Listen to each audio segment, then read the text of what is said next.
जनतेच्या नेतृत्वाचा नायक फक्त बाबा नायक। खानदेश शिक्षण मंडळाच्या 12 जागेसाठी मतदानाची जय्यत तयारी झाली असून प्रताप महाविद्यालयाच्या आवारात 10 बूथ उभारण्यात आले आहेत। ज्या सभासदांनी मतदार यादीसाठी फॉर्म भरलेला नाही त्यांनी आधारची झेरॉक्स व फोटो जमा करणे बंधनकारक आहे। प्रत्येक बूथवर 5 कर्मचारी ठेवण्यात आले। निवडणूक समितीचे पंडित चौधरी, विवेक भांडारकर, मनोहर महाजन, सुनील गरुड, पराग पाटील हे विशेष लक्ष ठेवून आहेत। विश्वस्तला पिवळी मतपत्रिका, अध्यक्षाला गुलाबी मतपत्रिका, उपाध्यक्षाला हिरवी मतपत्रिका, संचालकासाठी पांढरी मतपत्रिका राहणार आहे। कुणी बोगस ओळखपत्र आधार आणल्यास पोलिसांच्या स्वाधीन केले जाणार आहे। पोलीस बंदोबस्तही ठेवण्यात आलाय।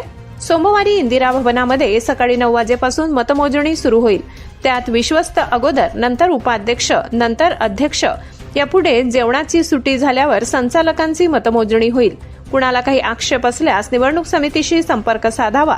कर्मचाऱ्यास अरेरावी केल्यास बाहेर काढण्यात येईल, असे निवडणूक अधिकारी पंडित चौधरी यांनी म्हटले आहे। निवडणूक पारदर्शक होण्यासाठी सर्वांनी सहकार्य करावे, असे आवाहन सचिव पराग पाटील यांनी केले आहे। जनतेच्या नेतृत्वाचा नायक फक्त बाबा नायक।